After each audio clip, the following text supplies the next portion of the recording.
ओशो कहते हैं कि भीतर ही समाधान है।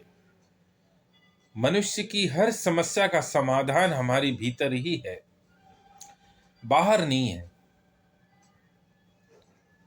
बाहर तो वस्तुओं का संसार है।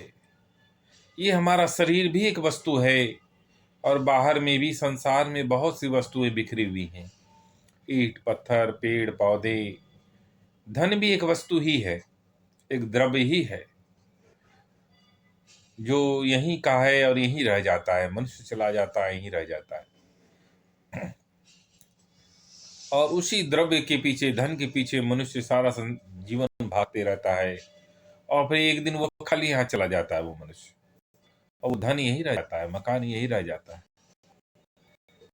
तो हमें समझना यह पड़ेगा कि समाधान हमारे भीतर ही है। अगर हम संसार में अपने से बाहर समाधान को खोजेंगे तो हमें हल नहीं मिलेगा, हमारी तकलीफ दूर नहीं होगी। अगर हम किसी चीज के पीछे भाग रहे हैं, लोभ में भाग रहे हैं, स्वार्थ में भाग रहे हैं, तो वो लोभ और स्वार्थ हमारे भीतर से आ रहा है। तो हमें अपने भीतर के दोषों को दूर करना होगा, अपने लोभ और स्वार्थ को कम करना पड़ेगा। संसार में हमें बाहर इसका इलाज नहीं मिलेगा। हम कितनी भी चीजें जमा कर ले, हमारा लोभ और स्वार्थ कम नहीं होगा।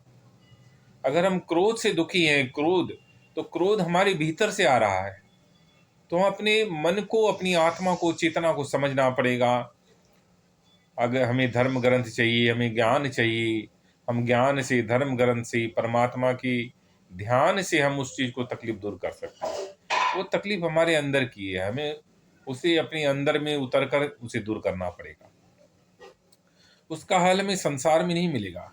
अगर हम दुखी हैं, क्रोध हमें आता है, हमें भय लगता है, तो इसका हल हमें संसार में नहीं मिलेगा। ये सब चीजें, जो दुख है, क्रोध है, भय है, ये हमारे अंदर से आ रही हैं। तो हमें अपने अंदर में इसे दूर करना पड़ेगा कि हमें धर्म ग्रंथ चाहिए, कि हमें ज्ञान चाहिए, कि हमें अज्ञानता के कारण ऐसा हो रहा है।